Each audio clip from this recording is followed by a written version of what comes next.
O brasileiro tem essa lida com os santos. Só pegar, por exemplo, também o Guimarães Rosa, né, Tartarana. Quanto mais reza, menor o risco de endoidar. Tá? Toda sombrinha me refresca. Tá?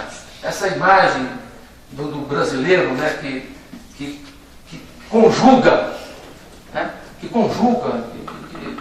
complementa. Os caminhos que levam para Deus no Brasil são caminhos conjugados. Não são caminhos únicos, de mão única.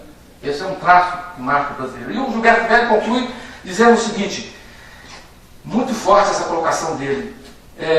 Chega a sugerir que em torno da metade da população brasileira participa diretamente de sistemas religiosos em que a crença dos espíritos e na sua periódica manifestação através dos indivíduos é a característica fundamental. Então o brasileiro, metade da população brasileira, né, envolvida com essa conversação, né, espiritual, de espíritos. Né. Isso com relação aos espíritos, mas com relação aos afro, que a gente percebe é uma queda.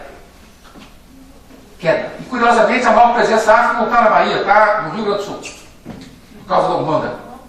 Você pega o mapa do censo, onde está mais colorido de afro é no sul, não é na Bahia. Né? É uma coisa curiosa.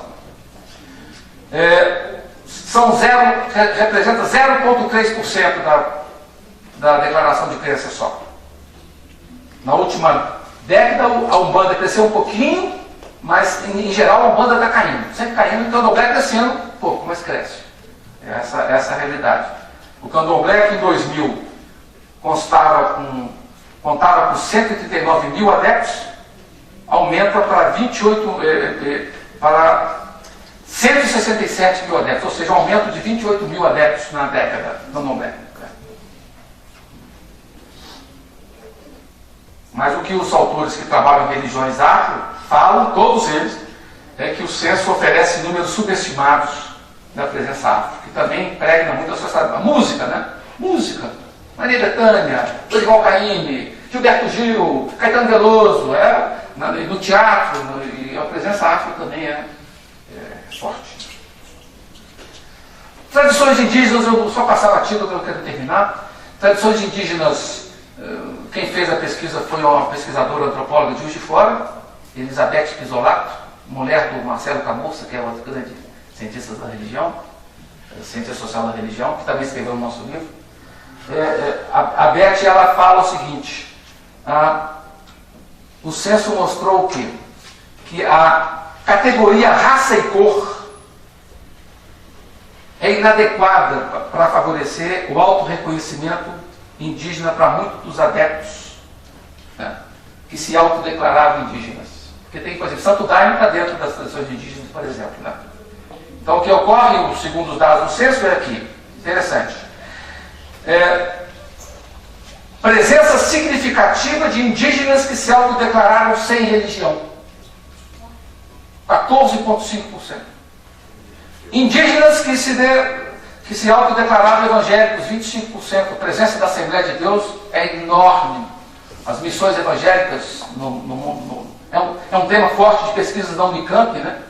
Paula Monteiro, Ronaldo de Almeida, as missões evangélicas, né? E missões católicas também, inclusive. 25% de evangélicos, católicos 51%. Que é uma porcentagem alta, embora houve um decréscimo na última década.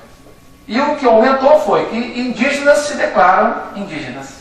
Aumentou, era 1,4% em 2000 e passaram para 5,3% de declarantes indígenas como tradições indígenas em 2010. Então o número aumenta aqui para 63.082 declarantes, o número 2010.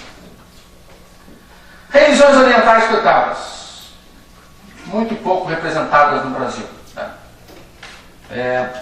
Os números, tradição budista, hinduísta, novas religiões orientais, envolvendo a Igreja Messiânica Mundial, outras novas religiões orientais e outras religiões orientais, a porcentagem 0,22% da população brasileira, muito pouco. 0,22%, ou seja, a diversidade religiosa envolvendo essa nação está apertado porcentagem pequena. Né? E quem trabalhou isso muito foi o Frank Uzarski, da PUC de São Paulo, e ele mostrou que a adesão no Brasil a uma das religiões orientais é um fenômeno incomum entre brasileiros, e vai continuar sendo incomum. Apesar de, como eu falei, de ter terapias ou presença de simbolismos orientais, isso não se configura em adesões ou de conversão. Né? Estão muito bem representados, estão representados no Sudeste. O Sudeste ele conta com 78,5% dos budistas, 66,9% dos representantes de religiões orientais. Islã. Brasil, o Islã, censo de 2000 eram 18.592 e passaram para 35.167. É uma percentagem pequena de muçulmanos no Brasil. Né? O traço, ou seja, 0,02% da declaração de crença no Brasil, do Islã. Né? O que acontece é que começa a crescer as conversões de brasileiros. Aqui mesmo em Belo Horizonte tem um rapaz que está fazendo doutorado, vai defender agora em junho, da PUC de Belo Horizonte, o Edmar, analisando 3 grupos, né? Belo Horizonte, Rio. O professor mandou falar que ele vai sair um livro já. O livro? Que beleza. Então há uma presença pequena, mas. E outra coisa interessante é uma presença mais urbana e um índice forte de presença masculina. A presença mais forte de São Paulo, 42%, e Paraná, 27%. Judaísmo pequeno, 107 mil adeptos, um leve aumento em relação a 2000, uma complexidade da identidade judaica no Brasil. Muitos judeus não se declaram judeus no censo, né? Tá? De religião judaica. Ou seja, a complexidade da identidade judaica significa que não se esgota, o judaísmo não se esgota na declaração de crença judaica nesse sentido. Né? E uma diversificação plural, desde o crescimento do judaísmo ortodoxo, como também o crescimento do judaísmo influenciado pelas práticas da New Age. Isso aí, as pesquisas no campo aí. Por fim, e o último ponto que eu quero chamar a atenção, o circuito neo-esotérico, que foi outro campo trabalhado também. E quem fez a pesquisa foi a Leila Amaral, desse circuito. 0,04% declaração de crença.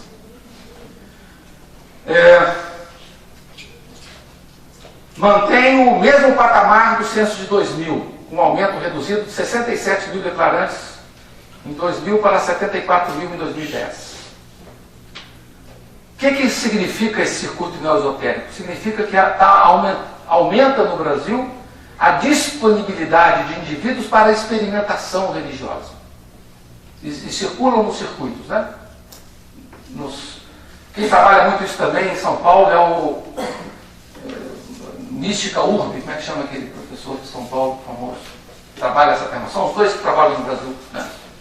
Um em São Paulo e a Leila Amaral. A Leila agora menos, mas trabalhou muito. Como parte dessa cultura religiosa errante, que é uma cultura errante no circuito neoesotérico, né?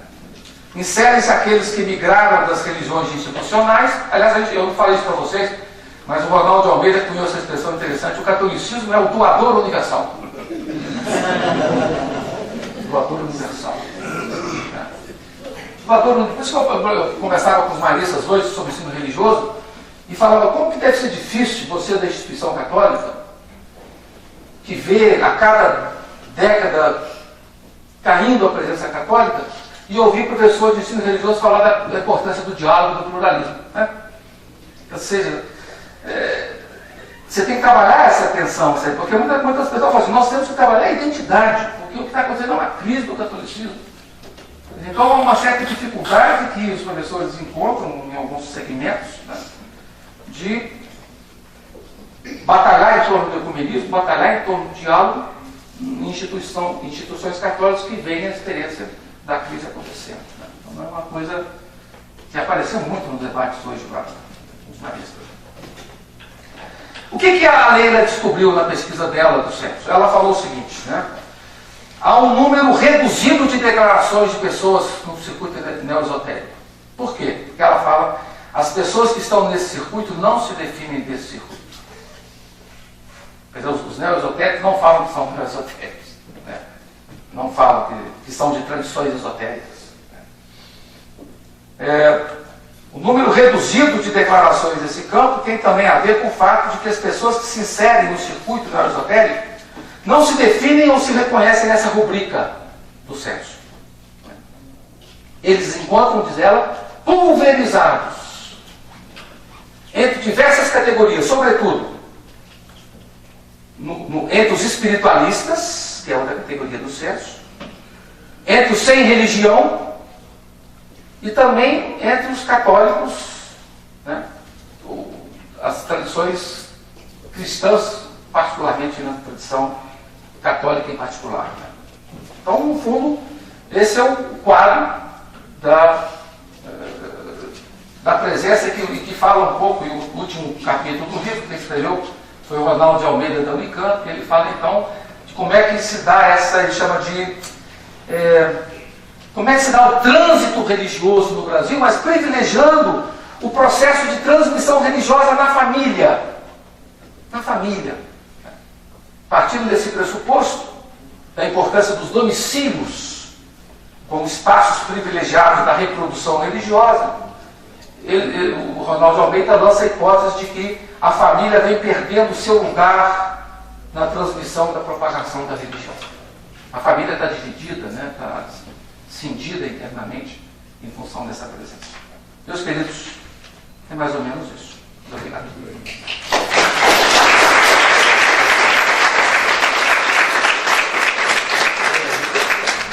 Na verdade, já vi com essa pergunta, professor. Isso. Diante desse mundo que a gente vive tão pluralizado, né? Seja no Brasil e fora, o que o senhor diz assim, sobre o diálogo como uma ferramenta para a construção da paz mundial? Esse é outro tema, né? Eu sou um apaixonado pelo diálogo.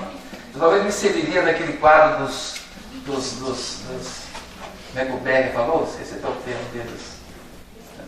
Porque realmente eu acho o diálogo um dos mais importantes desafios desse milênio que aparece aí. Eu acho que o tema, inclusive a constatação da diversidade é mais um estímulo que nós temos para entender o diálogo. E um dos grandes autores que eu trabalho, à medida que eu vou refletindo, eu escrevi um livro que saiu recente, chama Buscadores do Diálogo, e agora acabou de ser aprovado outra pesquisa, que é uma pesquisa do CNPq minha, e estou fazendo um segundo que está me encantando, são os buscadores cristãos do diálogo com o Islã. Pessoas que nem quase conhecem no Brasil. Tem um que vocês conhecem do filme Homens e Deuses, Cristiano Escherger, que morreu degolado na Argélia, que dedicam a sua vida ao diálogo. Né? Pessoas, eu gosto de trabalhar mais testemunhos, que os testemunhos falam, as irmãzinhas de Jesus com os índios da Tapirapé, falava hoje lá no encontro, né? Que vem chegar no Brasil em 1952. Não tiveram nenhuma intenção de fazer uma evangelização explícita. Eram 75 índios só da Tapirapés. Qual foi o trabalho delas? Estar presente ali e tentar incentivar o alento vital. As índias não estavam mais querendo ter filhos.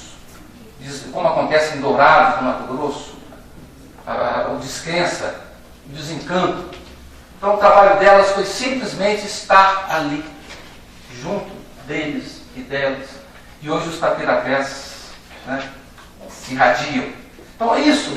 Eu falava muito hoje lá para os professores, né, que quando Paulo VI falou do Evangelho anunciado em 1975, né, o que é evangelizar? Evangelizar é tornar nova toda a terra. Isso é evangelizar. É o meu conceito também que eu marco cada vez mais forte. Então o diálogo, eu entendo o diálogo como sendo uma vocação fundamental de você crescer na compreensão do mistério. Um dos autores que eu trabalho, chamado Raimundo Panicar, ele fala assim, se você se fixa unicamente numa tradição, né, quem só se fixa numa tradição acaba não a compreendendo em profundidade, porque é justamente o diálogo com o diferente que faz você captar dimensões do mistério que te escapam na sua própria tradição.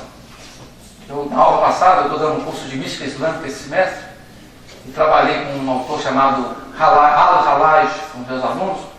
Ele fala que as religiões são como muitos ramos, mas existe um princípio fundamental. Se você só se fixa nos ramos e esquece o princípio fundamental, te escapam muitos bens da percepção do mistério. Então o diálogo, no fundo, ele é uma convocação para você captar, né, em parceria, em troca de dons, de crescer na compreensão do próprio mistério. Eu acho daí essa... E tem um papel fundamental na paz, né? Quer dizer, sem diálogo, as coisas mais perigosas que existem chama-se convicção.